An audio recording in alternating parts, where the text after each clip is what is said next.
le scénario de cette démonstration, nous allons voir comment gérer un projet et suivre le déroulement d'un projet. Une façon simple et une façon un petit peu plus complexe. Donc je vais commencer par la façon simple de gérer un projet. Nous allons repartir de la société qui s'appelle Mon Prospect, où nous avions effectivement des opportunités, et notamment une opportunité que nous avions amené jusqu'à la signature, que nous avions donc gagné, et qui se retrouve effectivement en étape commandée mais non livrée. Commandé mais non livré, ça veut dire que le bon de commande a été signé par le client, mais que le projet n'a pas été encore délivré. Voilà. Donc, ce que nous allons faire dans ce contexte, en fait, c'est que je vous propose euh, de créer une demande d'assistance. Alors, avant de rentrer dans ce détail, ce qui est très important de comprendre, c'est que amener l'opportunité jusqu'à sa signature, c'était le travail du commercial. D'accord ? Le travail du commercial s'est arrêté à la signature du bon de commande. À partir de cette étape, la responsabilité est passée à l'équipe projet qui va avoir la responsabilité donc de délivrer le projet. Lorsque le commercial a passé l'opportunité à l'étape gagnée et commandée mais non livrée, un email automatique a été envoyé à l'équipe projet qui a été informée du fait que cette opportunité venait d'être gagnée et qu'elle doit être maintenant délivrée. Et donc l'équipe projet désigne un chef de projet et ce chef de projet va avoir la responsabilité de venir créer une demande d'assistance qui va prendre en compte justement le fait que ce projet va devoir être délivré. Donc l'équipe projet côté service a l'habitude bien évidemment d'utiliser les demandes d'assistance. Nous faisons bien la séparation entre ce qui relève de l'opportunité et ce qui relève de la demande d'assistance. Voilà, donc opportunité égale commerce, demande d'assistance égale équipe technique et équipe service. Donc je vais créer une nouvelle demande en tant que chef de projet sur ce projet. Et ma responsabilité donc va commencer là, en renseignant cette nouvelle demande, en enlevant euh, le contrat et la prestation de service, en spécifiant que cette demande correspond à un projet de livraison de la solution de supervision, qui était effectivement le projet qui avait été la commande qui avait été prise par le commercial. Le détail de la demande, je vais effectivement suivre les étapes de livraison de ce projet. D'accord ? Voilà. Ensuite, je vais spécifier la nature de la demande projet. Voilà. Je n'ai pas besoin de renseigner quoi que ce soit d'autre n'ayant rien effectivement d'obligatoire à renseigner à ce stade et je vais sauvegarder. Voilà, j'ai créé une nouvelle demande d'assistance qui concerne la livraison de ce projet. Ce que je vais faire ensuite, c'est que je vais revenir sur mon projet au niveau de la société mon prospect, pardon. Je vais revenir sur l'opportunité en question. Je vais rouvrir cette opportunité et la seule action que je vais faire au niveau de l'opportunité pour pouvoir lier l'opportunité à la demande d'assistance va être de modifier cette opportunité pour l'associer à la demande d'assistance projet de livraison de la supervision. D'accord? Et je vais sauvegarder. À ce stade, j'ai créé le lien entre l'opportunité gagnée et la demande d'assistance que je viens de créer. Maintenant, au niveau de l'équipe technique, je vais travailler uniquement sur la demande d'assistance que je viens de créer, et je vais utiliser les actions afin de renseigner le temps passé et l'activité des techniciens sur la livraison de ce projet.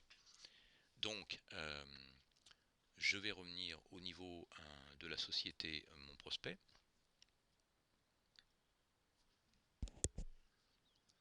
Je vais revenir dans mes demandes d'assistance.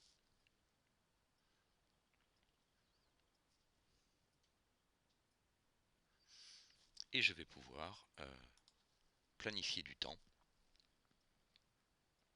pour mes techniciens, planifier des rendez-vous pour les différents techniciens en passant par l'onglet Action. Et à travers l'onglet Action, je vais noter un nouveau rendez-vous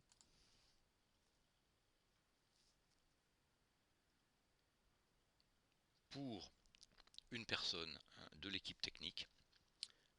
Alors, ce n'est pas Jean-Luc Lecolter. Je vais trouver dans mon équipe technique Romain Matteo, par exemple, qui est un des techniciens qui va intervenir dans le cadre de la livraison de ce projet. Je vais noter une nature d'action. Alors, vous voyez que dans la liste déroulante ici, dans le produit tel qu'il existe aujourd'hui, il n'y a pas d'action de type projet, comme par exemple on pourrait imaginer une action de type installation, une action de type formation, une action de type recette, une action de type euh, qualification,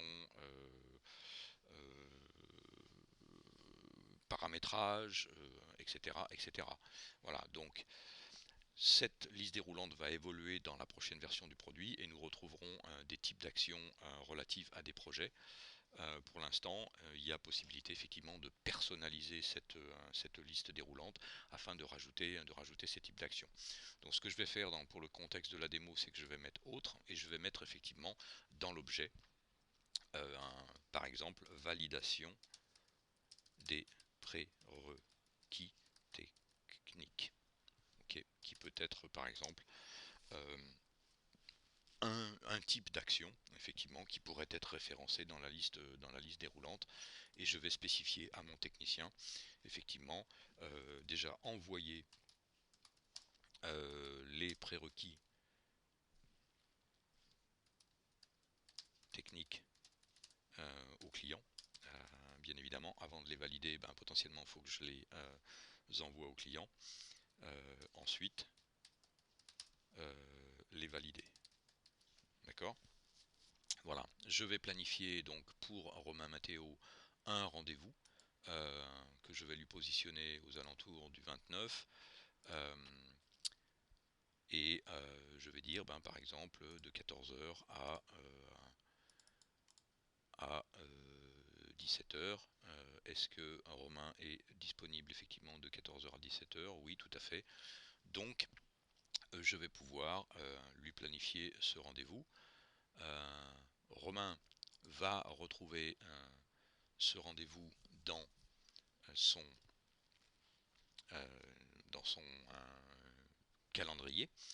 Donc je peux effectivement me retourner dans mon CRM, mon calendrier, revisualiser le calendrier de Romain, prendre virtuellement sa place et vous montrer. Je vous ai déjà montré ça dans d'autres démonstrations, donc je ne vais pas le refaire ici. Romain va aussi retrouver via la synchronisation avec Outlook ce rendez-vous dans son calendrier Outlook. Voilà, donc on imagine maintenant que Romain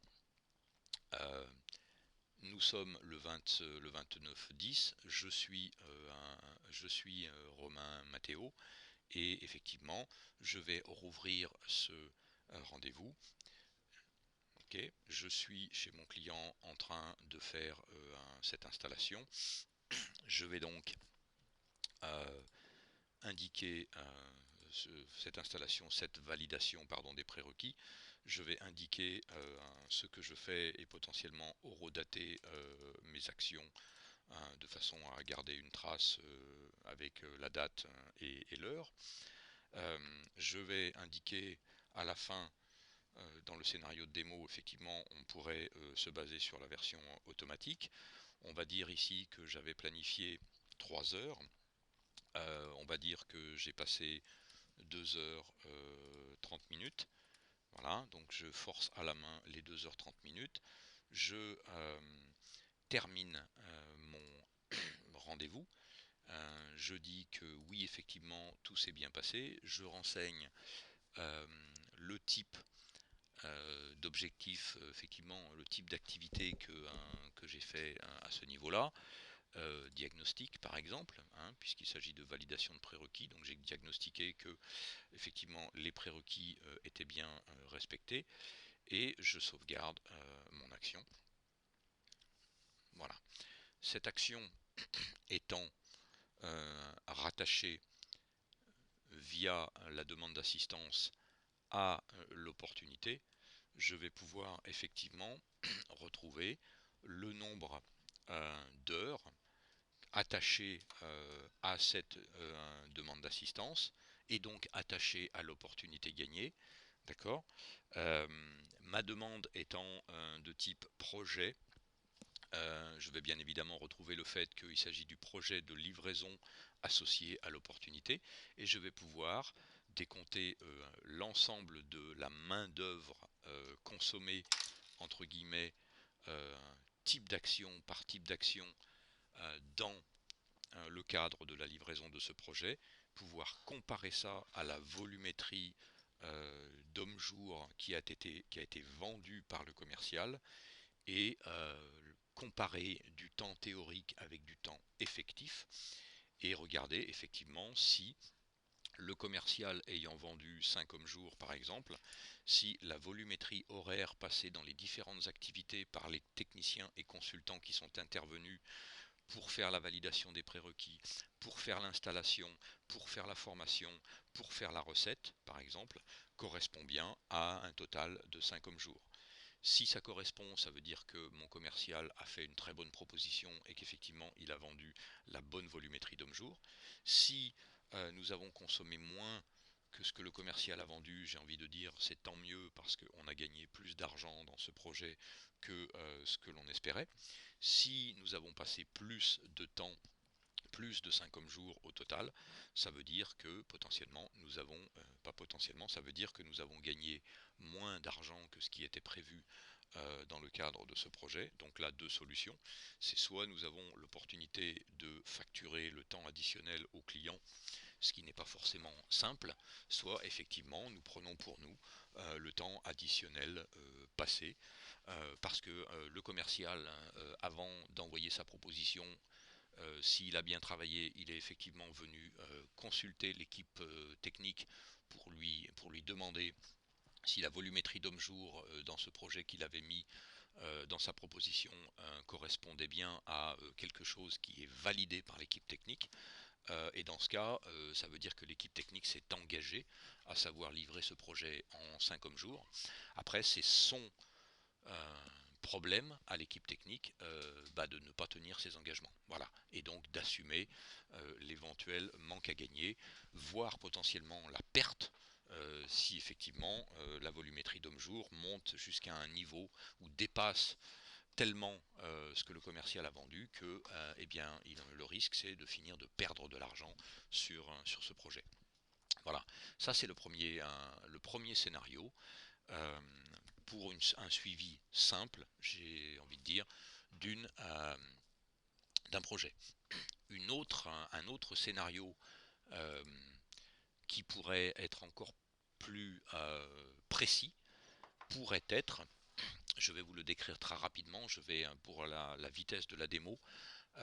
Nous pourrions évidemment, au-delà de la demande d'assistance, ou avant de créer la demande d'assistance, nous pourrions contractualiser ce projet. D'accord.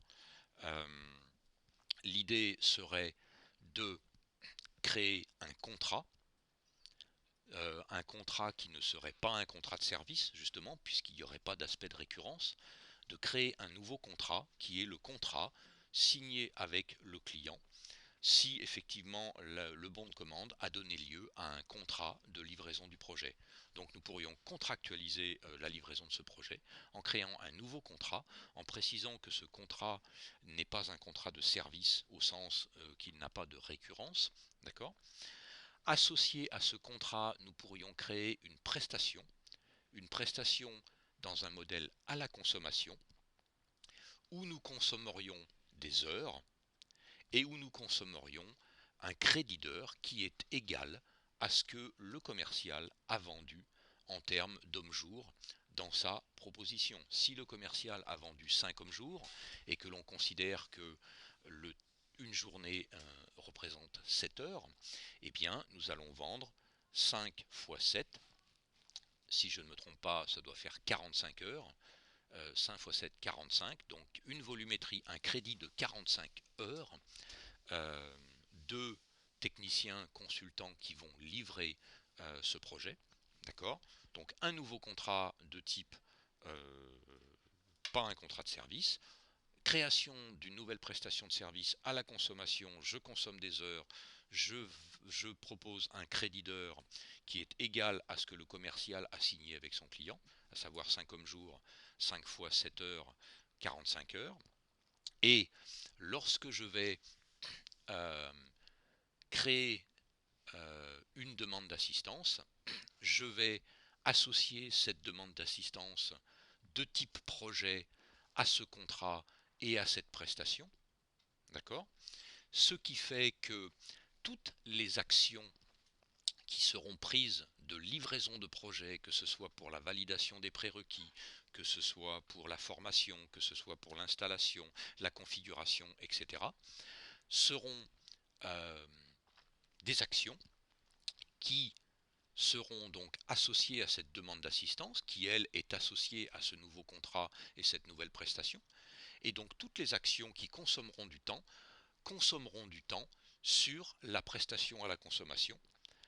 Et donc euh, l'idée, ça sera effectivement d'avoir une comparaison en temps réel entre le crédit d'heure qui est la volumétrie d'hommes-jour vendue par le commercial et le décrément du crédit d'heure en fonction de l'avancée du projet, avec effectivement le fait de pouvoir bénéficier d'une notification au niveau de la prestation de service sur le fait que le crédit étant diminué en fonction effectivement des différentes actions qui sont terminées pour la livraison du projet, ce crédit à un moment va arriver à zéro et donc nous pourrons notifier le chef de projet que le crédit d'heure de 45 est arrivé à zéro.